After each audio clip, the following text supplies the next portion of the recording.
What's going on, everybody? Welcome to GIFD Lifestyle. Today, a very, very, very special guest, Tony Huge. Tony, first of all, before we even get started, it's good to see you. It's been a while.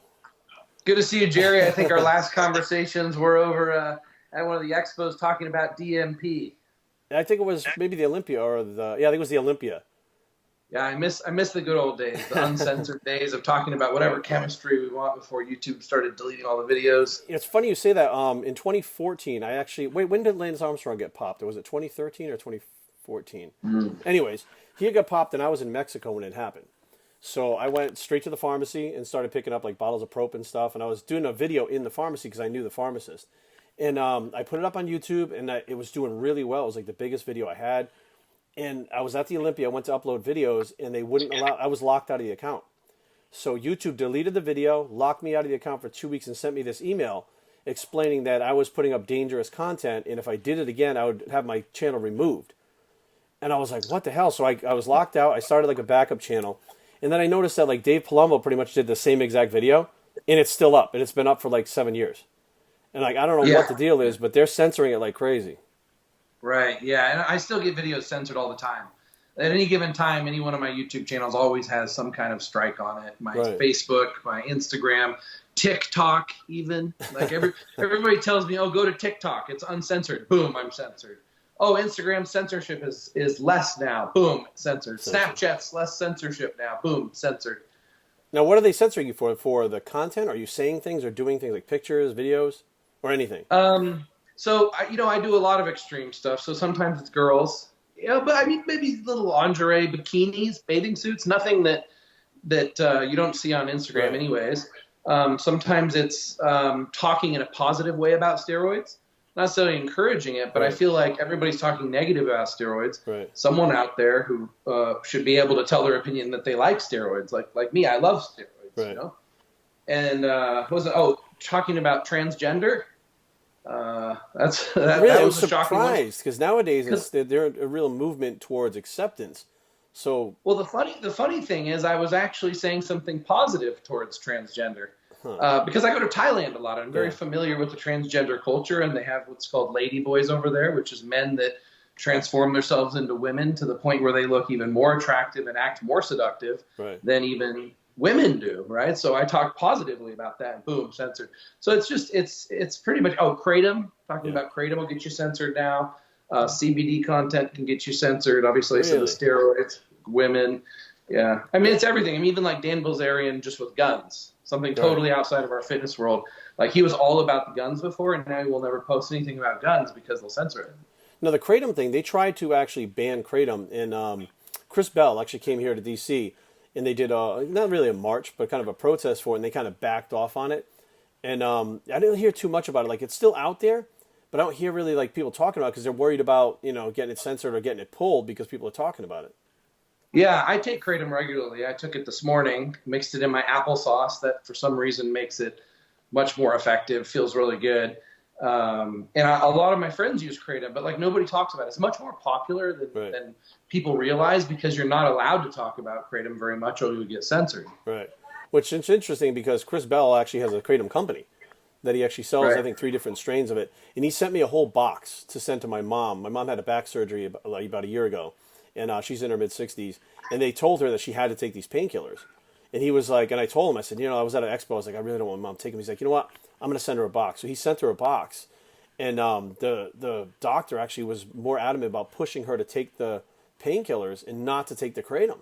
Like, we don't know what that stuff is, and it's going to harm you. And I'm thinking, they're going to give you Oxycontin. And they're worried about Kratom harming you, which I don't know a ton about Kratom, but I do have the addiction past where I had an opiate addiction, which for me, Kratom is not a good thing. It's going to hit those opiate receptors, and I know plenty of people that have actually relapsed from taking Kratom.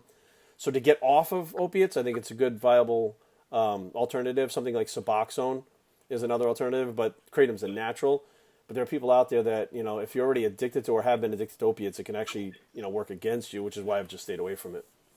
Sure, and there's also people that have heroin addictions or other opiate addictions, and they use Kratom to wean themselves off. Right.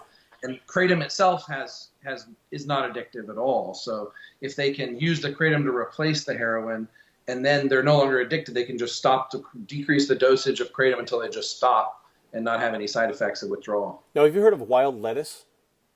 No, what is it? So this is, I actually bought it off of Amazon, to be honest with you. It's something that works remarkably well for pain, supposedly. And I ordered it, and I was like, I'm going to give it a shot and see how this works. And then realized it also attacks the opiate receptor like Kratom. But it's supposed to be much worse for you addiction-wise. But they're selling it on Amazon. Like, you could just buy it. I was like, holy shit, there's some stuff out there that I'm just not sure how the hell they're selling it.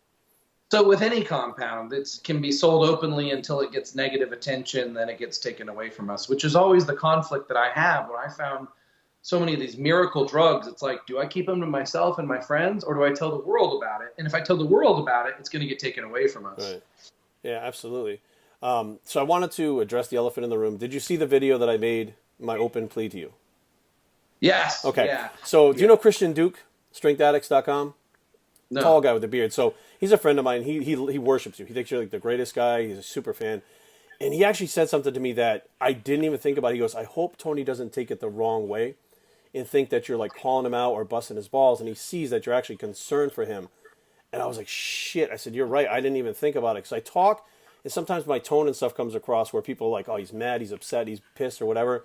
And I was like, shit. So when you hit me up this morning, I was like, this would be awesome to talk about. And I just wanted you to know that that video was made out of the fact that I really was watching it. And I had actually had some of your fans talk to me about this when I saw them in person and, you know, through messages, say that we think Tony has a problem, which has actually made me really start looking at it.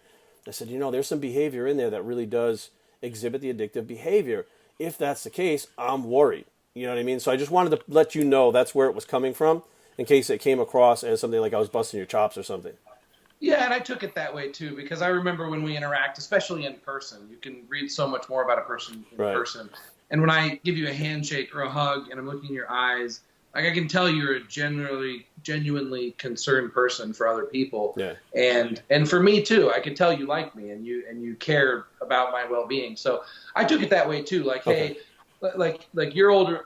Wait, how old are you? You're 44. Yeah, I'm 44. 44. Yeah, you're older than me. You've had more experience with me. You've had drug addiction problems. And for someone like you see someone who's younger than you going down this path, and you're like, well, I'm nervous they're going down this path because I went down this path.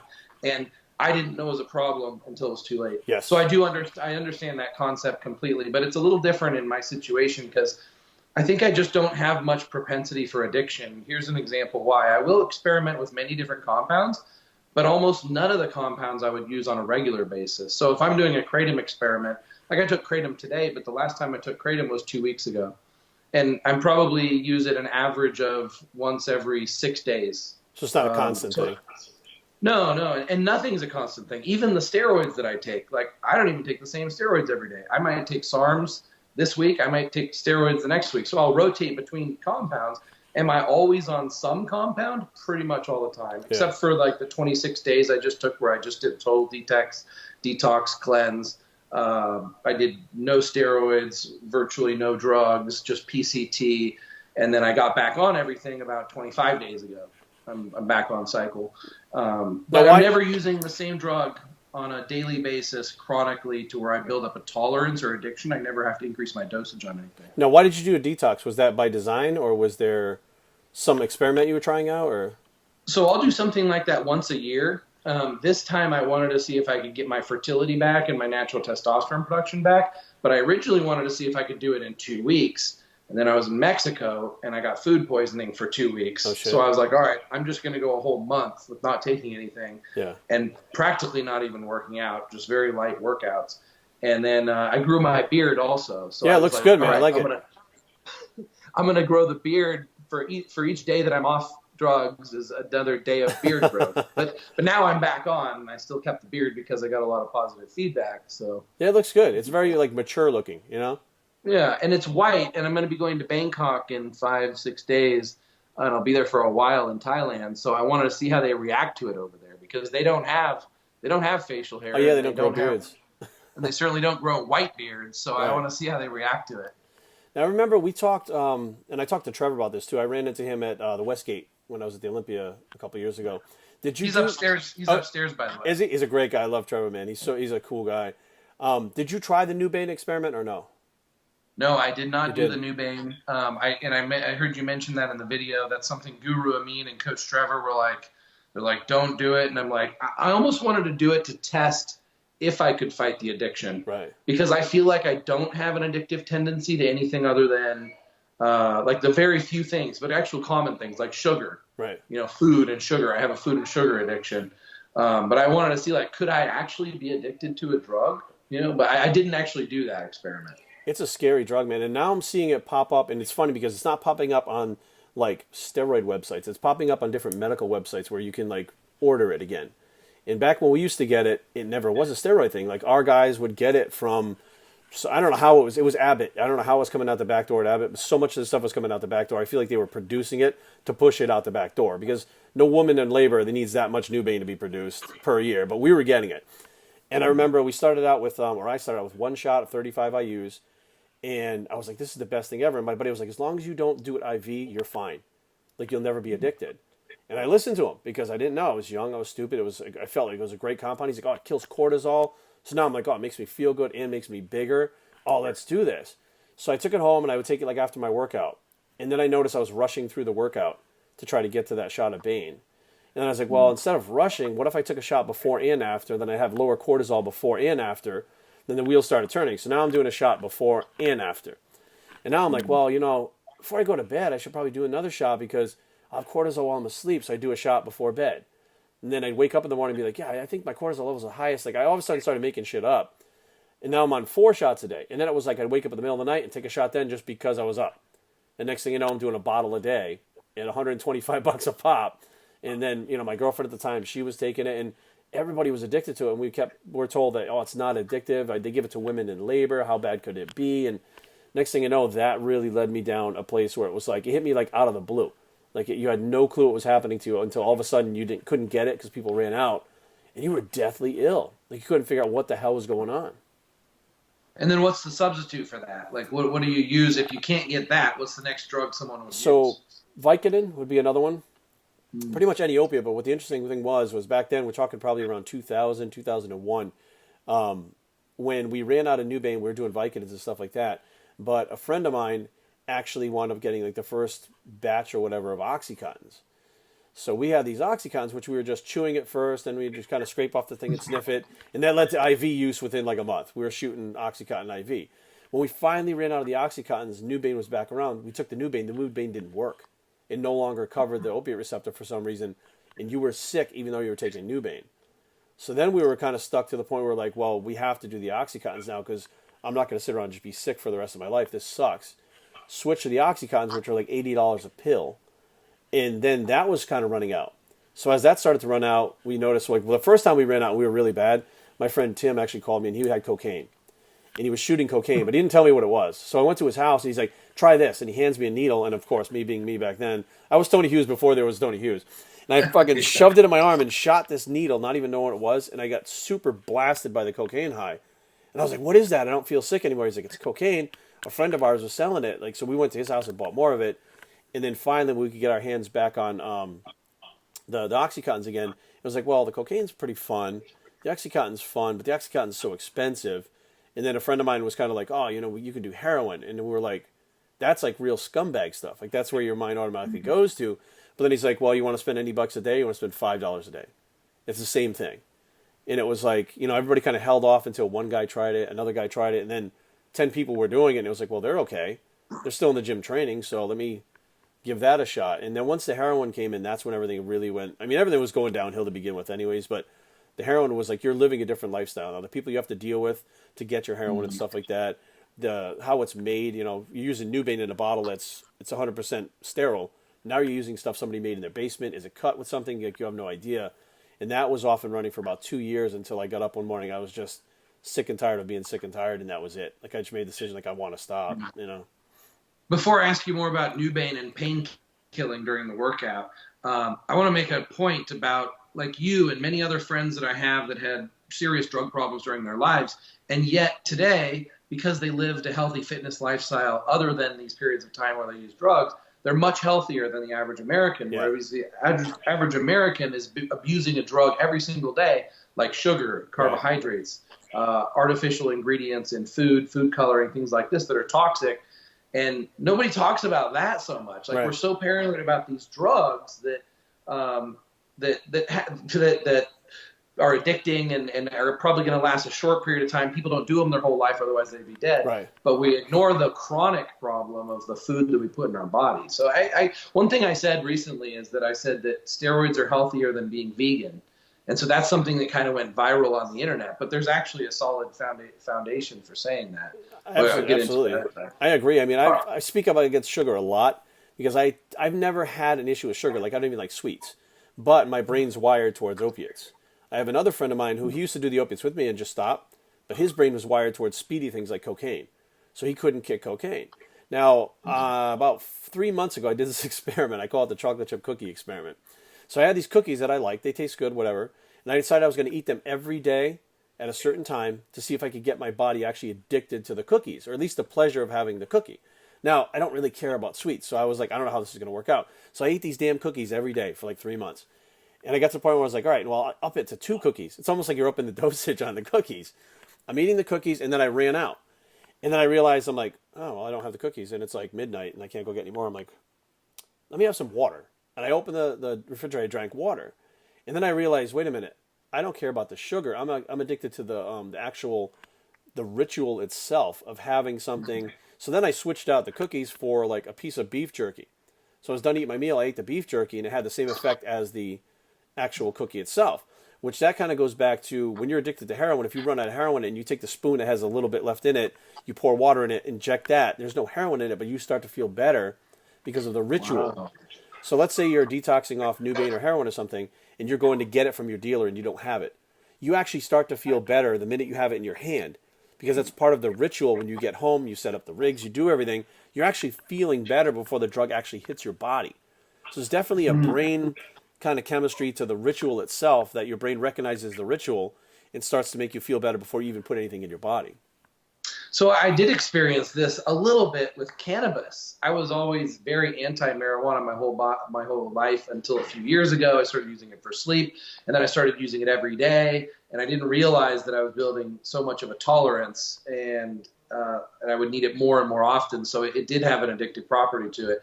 And then I would feel anxious if I didn't have my vape pen. I was like, oh my God, I forgot my vape pen.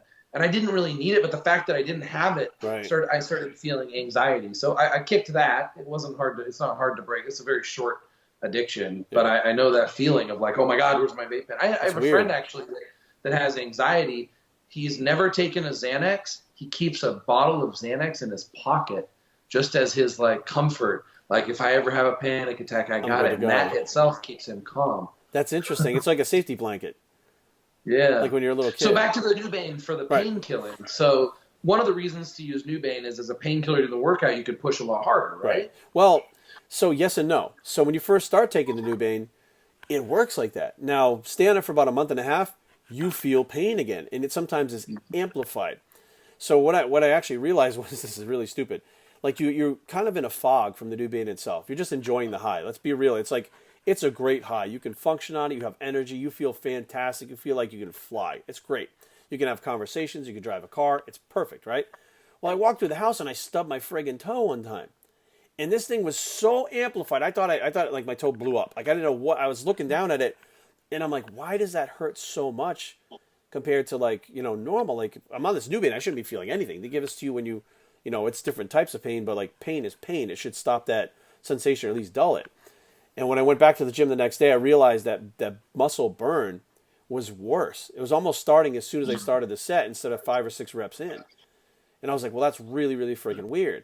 And then it became like you're almost like super sensitive to it. I don't know what the mechanism is scientifically, but it actually doesn't kill pain anymore. It amplifies pain for a while.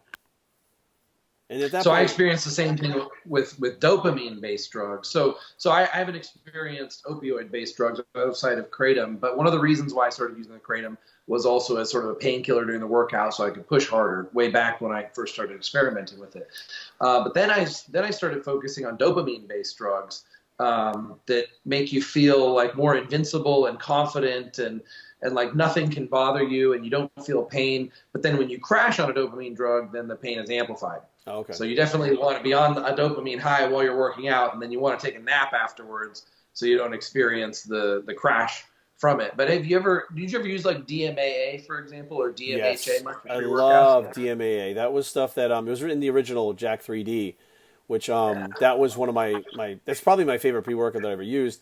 Now I'm off all stims. I stopped all stims like 14 months ago. So I realized I was taking so much caffeine in that it really wasn't affecting me. Like I'd be low and I'd drink like 200, 300 milligrams and I wouldn't even come back up to normal. I'd still be kind of tired. And my wife is actually a CVOR nurse. She does in the cardiovascular operating room. She does open heart surgeries, valve replacements, heart transplants. And the surgeons talk about how caffeine, well, it doesn't matter whether it's caffeine, cocaine, meth, it's all having a central nervous system stimulation, which causes the heart to contract harder and longer. So it doesn't matter whether it's overdoses of caffeine or cocaine, it's having the same effect long term on the body. And then I looked up, I tried to look up what they were talking about, and there's not a lot of literature on it. But then it says, like, let's say 1,000 milligrams of caffeine is overkill for if you took caffeine anhydrous. But 1,000 milligrams of caffeine from coffee is okay. I'm like, how is that possible? It's like saying you could take 10 milligrams from a coca leaf or 10 milligrams of powder cocaine, and because the coca leaf's natural, it won't affect your heart the same way, even though it's the same stimulation. So the more digging I did, I found out that these studies about the coffee were done by coffee companies, saying that the coffee's okay. So yeah, don't take caffeine because you can die, but drink the coffee all you want and you'll be fine. And that's when I stepped back and went, there's more to this than we can even imagine. Like there's a very big cover up on this, and this is horseshit. At least just say this is coffee and it can cause heart problems later in life. If you like to drink it, go for it. Like cigarettes, put the warning on the outside. People still smoke.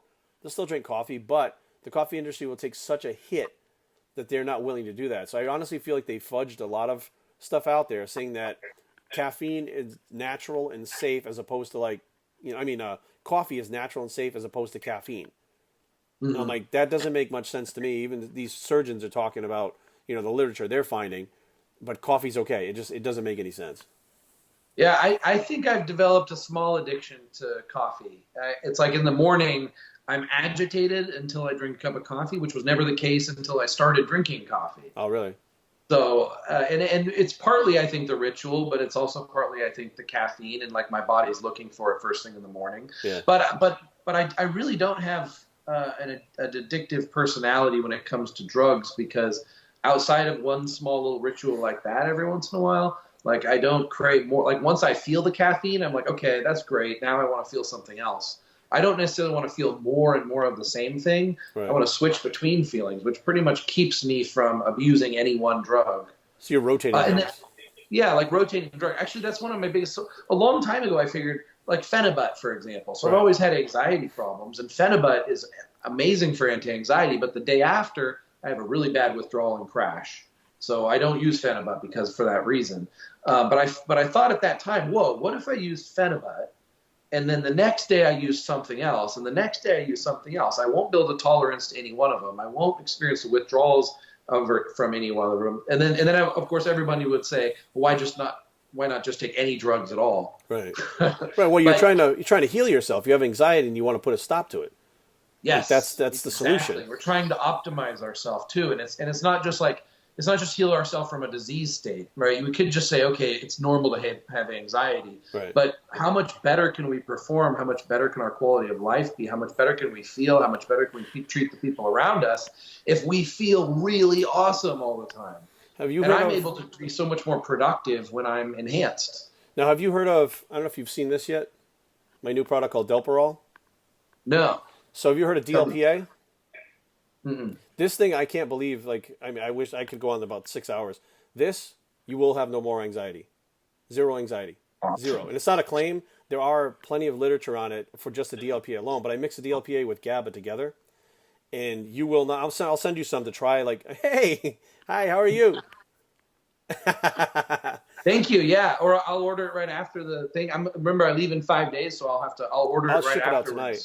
But okay. You literally so what it does is I didn't realize this. I live with anxiety. I was born with it, but it had been kicked up after a certain point in my life. Like, hey, hi, sweetie.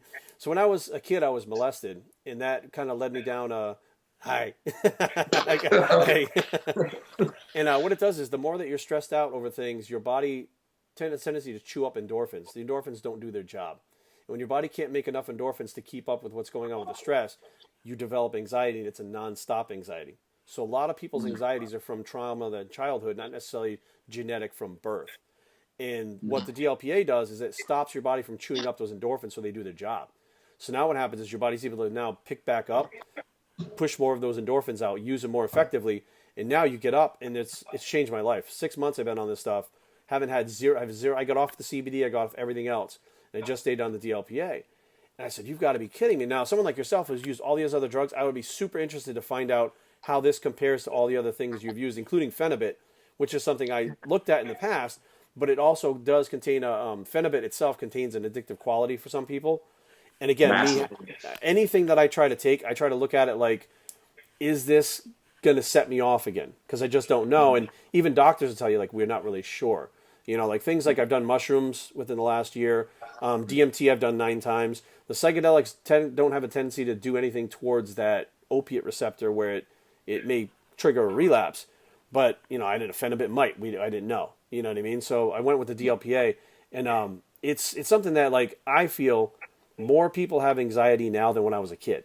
I don't know what the cause of it is. I don't know what childhood trauma, stress in general, whatever the case may be. So the more people that I have taking this product, they have more information coming in, but none of them really want to talk about it because they're embarrassed about having anxiety.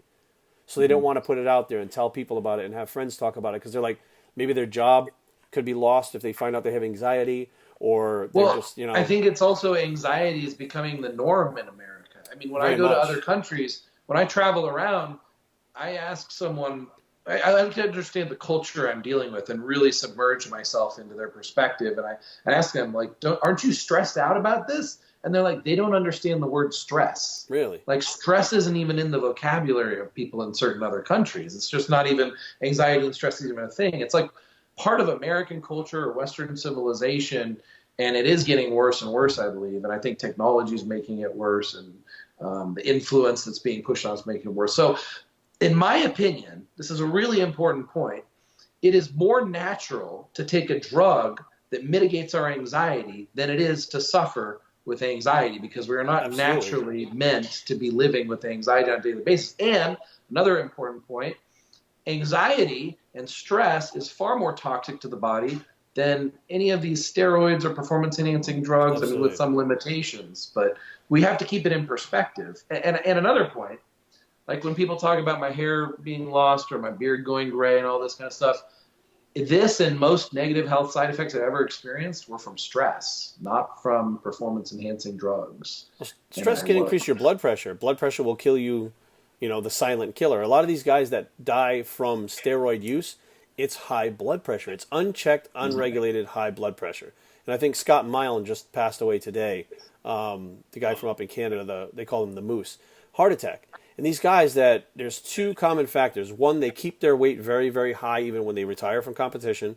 They're pushing 270, 280, 300 pounds. And 2, they've had unchecked high blood pressure for pretty much like 15, 20 years. And when they finally figure out what it is, it's too late. They can't do anything because the damage is done. Do you keep check of your blood pressure? Are there certain things that you do for that when you're taking different stuff?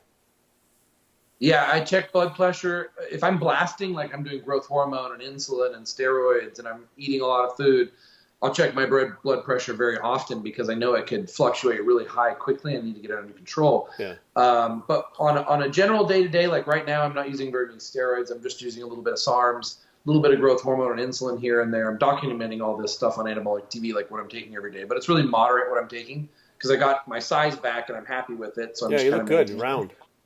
Yeah, thank you. Like, yeah, full and 230 pounds, nice. Maybe 8% body fat, 5'10", feel awesome.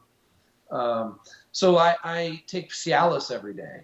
And then, like today, I took Kratom, which lowers blood pressure a lot. So actually, since I took a Cialis and a Kratom today, I'd be at risk of low blood pressure. Do you feel effects? So I'm almost... Like, do you feel side effects of low blood pressure sometimes, or...?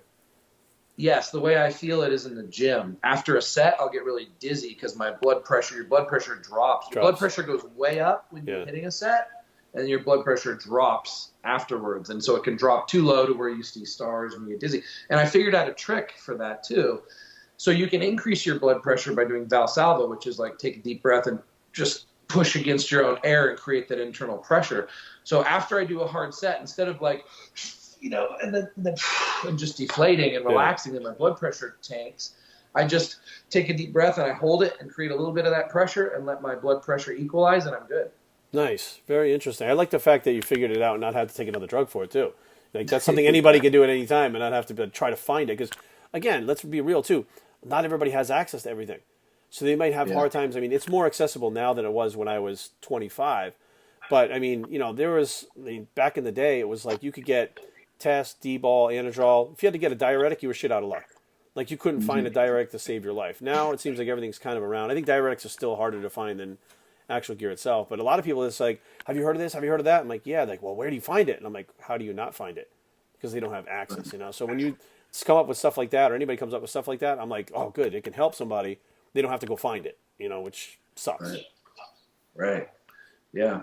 But yeah, absolutely. I think that the blood pressure thing, I'll be honest with you, I didn't check blood work at all when I was younger. I was completely invincible. I didn't check blood pressure. Did you know what your natural testosterone was? I didn't know. Nope. Me neither. It sucks because I was only about 130 pounds when I graduated high school, about 140 pounds. And I was a high school wrestler, but I'd already competed once in bodybuilding when I was 17 and as a high school senior. But my body was developing fairly fast for somebody who wasn't taking anything. By the time I was 19, I was already 205, benching the 125s for reps. And I hadn't taken anything. When I hit the gear, when I was 20, I went from 173, I dieted down to 173. I went from 173 to 230 in 10 weeks. My body responded. It was like I just kept swelling every day. And of course I wasn't lean, but I kept getting, my training partner, I blew right past him. We were taking the same stuff. I was on 1 cc of Duratestin. And then 4 weeks in, we bumped it up to 1 cc of Duratestin and 1 cc of Primatestin. And then we did that for 2 weeks and then tapered down. I was over 60 pounds heavier in 10 weeks. It was just like unbelievable. And it made me a believer in steroids at the time. But, I always looked at steroids I just wanted to be big. And then when I got big, I wanted to be bigger. And then when I got bigger, I wanted to be even bigger. And it never ended till I was around 273. And I was taking everything I could. I was getting up in the middle of the night eating. And my body it wasn't moving anymore. And I was like, okay, I think this is it. And I look back and I'm like, I don't regret any of that shit. Like people ask me all the time, if you could go back and not take steroids, would you not take them? I'm like, no, I'd absolutely take them. Because you wouldn't even know who I am without the steroids. Because I wouldn't have been Jerry the bodybuilder. I wouldn't have been Jerry the pro wrestler. I wouldn't have been Jerry the guy on YouTube. I wouldn't have been, who I am without them. So absolutely not. Do I wish I knew more? Absolutely. I wish I knew things that I could have protected myself, through the whole deal. Like the first person to use insulin in my area was me. And the way that I learned how to do it was a friggin' magazine article by Dan Duchesne in Muscle Media 2000. I read the article a couple times. I drove to the store and bought a bottle of Humulin R. It was like $12 at the time. I came home. I took an insulin syringe. I pulled 5 IUs in it. I shot the 5 IUs. And within 10 minutes, my blood sugar was dropping already. I didn't realize I was very insulin sensitive, which was bad. I know now, but I didn't then. So I definitely did some experiments where I feel like if I had messed up, I probably wouldn't be here today. But I got lucky. Well, you're making me want to show you like some of my collection of stuff here. So I have stuff everywhere. Since we're talking about old school stuff, these are injectable SARMs. No shit. That's what we use for the transformations. Let's see, what is that? Oh, aromatase inhibitors. That's Formafil, site enhancement. I have some liquid CBD because I was checking the liquid versus the injectable CBD. So I've been injecting 100 milligrams of CBD sometimes, which is an absolute game changer. Like, is it just an oil or is it a specific compound like an oil? It's just a full spectrum CBD into an injectable form. There's nothing unique beyond the fact that it's full spectrum CBD, and I think the particles are broken down very small, not quite nano, but so it's highly bioavailable even in injectable. Is that something you can find on the market, or did you have to have that made for you? Had to have that made. You have to have it made. Okay, because I was going to say it has to be sterile and all that jazz. I basically have a lot of stuff made for me, so I have access to laboratories, so I just have all kinds of crazy stuff made for me. I have all these like THC, highly concentrated THC liquids, oral things like that. Now, do you still use the cannabis, or you don't use it anymore? I still use it every once in a while. I like, for me, especially if I'm sleeping with a girl, the same girl over and over again, I get really bored. But if I'm on the cannabis, then it feels new again. So it keeps me more faithful than if I didn't have it. So baby mama actually really likes the fact that I use it. But So I use the edibles before I go to bed. I actually have a cannabis card. Here in Virginia, you have to have a card. So I have the medical card for insomnia. And if I take, like, the edible and I sit down and you try to have a conversation with me, there's no, I'm just, you'll be like, Jerry, what do you think about this? I go, what? Like, I can't function. I don't know how people function on this stuff, but I have zero functionability when I'm on cannabis. Like, it kicks in, I start to feel a little weird, and I pass out, and I wake up 6 hours later, and I'm fine. Yeah, me too, but it's different strains. Like this one right here, I marked it with an indica, right? This one makes me retarded, and I just sit there and stare at the wall. So I would only use this before a nap. Right. Like, I don't look forward. I'm not like, oh, I want to get high. It's like, okay, it's like I've got 1 hour to sleep. I got to get to sleep as fast as possible. I got to sleep as deep as possible, but I'm anxious. How do I get myself down really quick to optimize my time? So it's not like a drug addiction. It's like, how do I use a drug to accomplish a specific goal? Right. And then I use the edible gummies, and the nano makes a big difference. But the edible gummies, I was using 10 milligrams. And then I worked my up to 40 milligrams because I was losing my sensitivity to it. And that's when I realized, wow, I really need to back off the dosage. And I took breaks. But I learned that with all these drugs, the trick is just taking breaks, like in short breaks. I know you took like a really long break from stimulants, but like even caffeine, if you took it 5 days a week and 2 days off, you would regain your sensitivity in those 2 days. I quit not because I didn't want the effectiveness. I quit because I understood what was happening to my heart.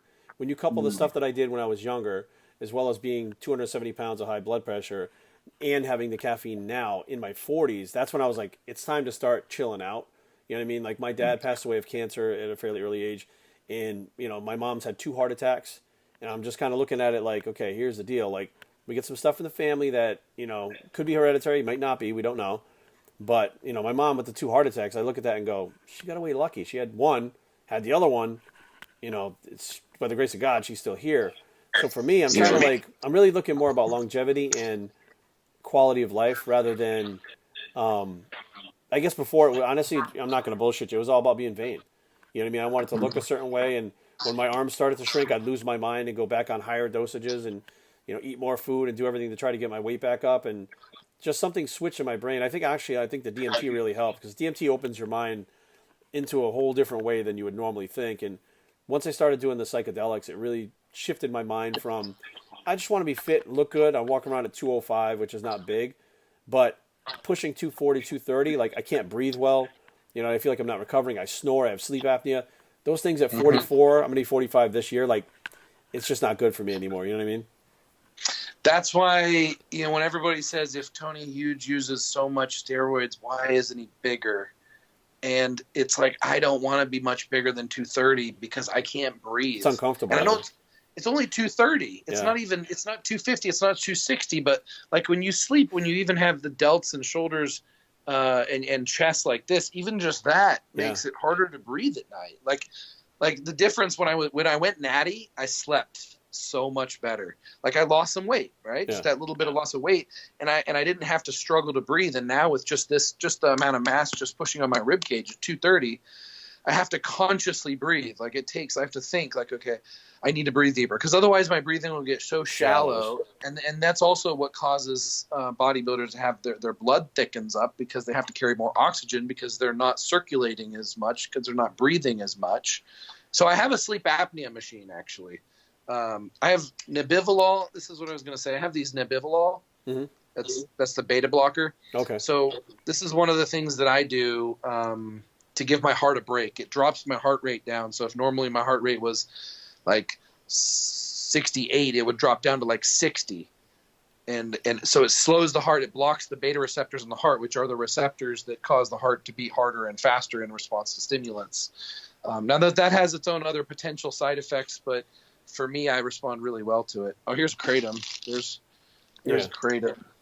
But I was going to go in here to show you. My sleep apnea machine. Yeah, the CPAP machine. See, I'm packing all this stuff for Thailand right now. I'm bringing my CPAP machine, breathing machine. That makes a huge difference. I was going to say, do you feel like it works? I know everybody that has one thinks it's like the best thing since sliced bread. It is. It's just a little annoying to get used to, but then you get used to it. And then these are the blood pressure monitors I use from Amazon. Just costs like $18 or something. Super simple. Now, do you use that once a day, twice a day? If I'm blasting everything, then I'll use it once a day just to make sure, because I can kind of feel what my blood pressure is. I can feel like it almost feels like my eyes, like I have pressure in my head and my eyes feel like they're going to pop out. Can you see your pulse sometimes? You can actually like, bum, bum, bum, like your eyes move. That's how high mine's been before, where I could hear it and see it. And that's like, that's like borderline stroke. I'm laughing about it now, but it's not funny.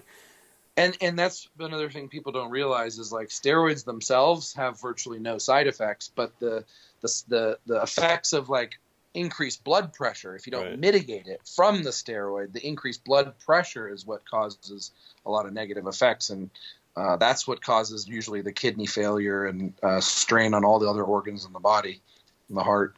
See, now that stuff that we're talking about now, I think a lot less people would have a problem with what you're doing if you explain to them that this is what I'm doing. I'm not just blasting steroids. Like I have all these other things, and the fact that you even keep track of your blood pressure, there's half the pros right now haven't had blood work done or had blood pressure done in ever. You know what I mean? Because some of them, they can't afford it. You know, insurance is expensive and they can't afford the blood work and stuff like that. So it's like, this stuff, I'm glad to see you doing it. It actually makes me feel a lot better that you're doing these things that are, actually health conscious. With the pros, that's one of the things I really enjoy doing is if I'm with a pro bodybuilder and we have time to get blood work, I'll bring them to get the blood work and I'll pay for it because I get to learn from it, like what their blood work looks like and what they're telling me the truth about what their cycle is, because you can kind of read their blood work and kind of interpret it. And then they get an analysis from me as to what they can do to improve their health or prevent anything catastrophes. Oh my God. I'm really tired. It's a long way. Catastrophic things from happening. Have you seen blood work from a pro that just makes you shake your head and go, holy shit? Yeah. So like there's one pro in particular who completely was losing his insulin sensitivity and then we're going down towards diabetes. And then that is just a cascade of the whole body falling apart is what happens. Blood sugar skyrockets and the whole body goes toxic. So it was really simple. All we did was change the growth hormone and insulin protocol, add in Slim pills, give little breaks from carbohydrates, and boom, insulin sensitivity came back and they gained 20 pounds of muscle in 1 month because their body wanted to grow, but it couldn't absorb any of the nutrients into the muscle cells because the muscle cells' insulin receptors were shot. Now, when you say Slim pills, you talk like metformin or glipizide or something like that? No, I do have metformin. No, I've been talking like the so metformin's one, but metformin is mostly an insulin mimetic. The Slim pills are glucophage. Metformin is mostly a glucose disposal agent, whereas the Slim pills are mostly an insulin mimetic. Oh my gosh, I have so many pills everywhere. Slim pills. Oh, it's a supplement. Yeah. Oh, okay. All right. I didn't know if it was something that okay. Yeah. I mean, a lot of these guys don't, going back to, I should actually send you that too. I don't know if I should send that to you too. So I used to work at a strip club. I was a bouncer at a strip club, and a lot of my viewers know this story. And one of the girls that worked at the club was like one of my buddy's ex-girlfriends, and she was dating a guy named Abbas Katami, who I don't think he competes anymore. And when they broke up and he moved away, he left this thing at her house. It was a handwritten thing. I mean, it's all the protocols, it's everything by Milos Sarshev of what Milos does. I mean, how to use Slin, even break down meal by meal on how to use the sugars to cover like 3 different types of Slin and stuff. And I looked at it and I was like, that's what Milos was using with these guys. This is nowhere near what some of these guys in the amateurs are trying to use right now. I mean, it's probably a quarter of what those guys are using. And I showed it to a few of my friends that were pros. They're like, yeah, it's exactly what I used to do. And I'm like, pretty much. And I'm like, oh, shit. And basically what they do is every 4 weeks they rotated compounds. So they started out with like long-acting, it'd be like an enthate. Then they'd switch to like cypionate. Then they switched to propionate and eventually to suspension. So every 4 weeks the ester would switch. And that's how they kept their body being sensitized. But some of the insulin stuff in there too, like these guys were taking like 10 IUs of insulin. It wasn't even like, some guys now are taking 35, 40 IUs of insulin in a pop.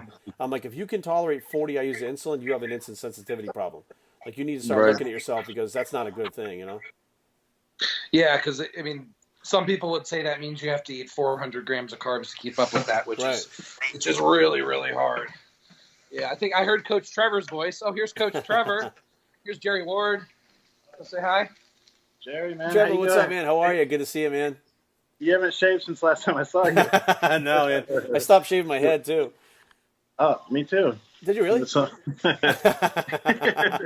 Yeah, I was down in Mexico and I didn't shave for a couple days, and I told my wife, I said, I think there's more hair up there than I thought there was because I've been shaving it for so long. And she goes, which no, part there's did you not. And I was like, challenge accepted. So I haven't cut it since. It's going on a year that I haven't cut it. Oh, nice. What part of Mexico did you go We to? always go to Cancun. Oh, nice. Yeah. Was it humid or nice? It's usually nice. We go like we're going in 3 weeks. We always go around March 1st, the first weekend of March. Oh, It's nice. like Nice. usually pretty chill in there. We got a buddy going there in like 3 days. Also, Oh, cool. Cancun. Yeah, I Yeah. love it, man. I love just going down there and chilling. And before I used to love going down there and stock up on stuff, but now it's just Now you don't need to. Are those all shoes in the bag? Oh yeah, it's all Yeah, my those are well, it's some shoes. of my suit collection. I'm a big Yeezy fan. Oh, nice. I can see. Yeah. I think the Red Nice. Octobers are back there, but I got a lot of samples and stuff too that I get that are never going to release. Which one pair is I have them, Kanye has them, one other guy had them and he passed away. So 3 of us have them, and these things are never going to release. So they just sit in my closet. They'll never be worn at all. I wouldn't tell many people that. Well, I mean they're under lock and People key. at Like, Yeah, Jerry, we were talking about Kratom, and Coach Trevor has a lot of the Kratom experience. What's your Kratom experience? We're talking about Which one? opiates and like getting over opiate addiction. Oh, and I stuff like came cold turkey off them twice with Chris. I think we actually talked about yeah, the some Nubain. of that stuff. Yeah. Yeah. So yeah, I came off twice cold turkey with them. Never thought about it since. Actually, one of the times too, I was worried because I had stayed on it for a month, and I went camping and I forgot to bring them with me. And this is right after too, and I started getting really paranoid. Are these Nubain pills or something? Or No, what no. you forgot to bring what with you? The kratom. Oh, okay. So you weren't addicted to the Kratom, you're saying? Yeah, and I thought either withdrawals from that or from the opiates from prior. And I went 3 days in, and I was totally fine. After that, I didn't even have to take kratom. Really? You know, so I went cold turkey off fentanyl Oh, that's crazy. That's a powerful drug too, man. and Demerol. Damn. This was years ago, though. I know. Yeah, because remember, Coach Trevor broke both of his knees falling down a flight of stairs, so he has like a lot of chronic pain Yeah. in his legs from that. So he had, used a lot of different painkillers, got addicted to a lot of different painkillers, and then he used the Kratom to come off the painkillers. And Mark Bell, he swears. I mean, he basically, it's like his baby. He loves it. He swears by it. He came, like I was telling Tony, he came to DC to fight them because they wanted to pull it off the market and stuff. Well, And then, yeah, it's something too. Like you have to force yourself to take it. There's not a day that went by where I was like, I want to take it. Yeah, because it tastes terrible. It tastes terrible. And it's not normal, really high. Yeah, you kind of feel like I think of what Suboxone was supposed to be like was where you don't want to take it, kind of makes you feel sick. You take anything else, you're just gonna vomit. Yeah. So that's kind of what it was, but the natural route for it. Suboxone was what I was on. I didn't really like it. It kept me numb. Like you didn't get high from it, but you definitely felt numb still. And I weaned myself off the Suboxone. Took me about a month to wean myself off. Then I forgot to take the little piece of pill, and I went to work. And I got home and I realized I smelled funny, but I didn't really feel that bad. Like I smelled like it was coming out of my pores. It was fucking weird. And then it was bad stuff. It's horrible. I think that's 10 times worse than any OxyContin pill. I mean, in jail right now or prison, that's the number one thing that goes around, and Really? they come out of their hooks. Everyone comes out of their hook now. They get high from it, or Yeah, you get massively high from Really? those. Those 8 milligram subs or 16. They'll drop people, man. They're Really? selling them like heroin. oh shit. Yeah. Well, it's a good thing I didn't know So- that back then.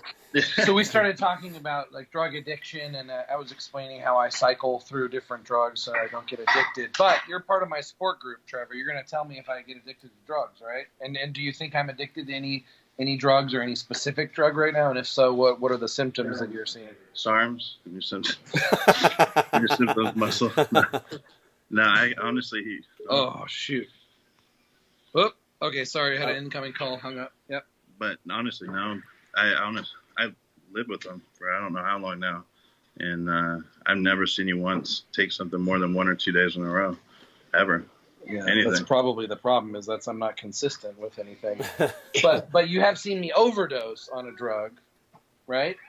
Yeah, I got this faggot over here. Would you? Sorry. Would you see me overdose on, Trevor?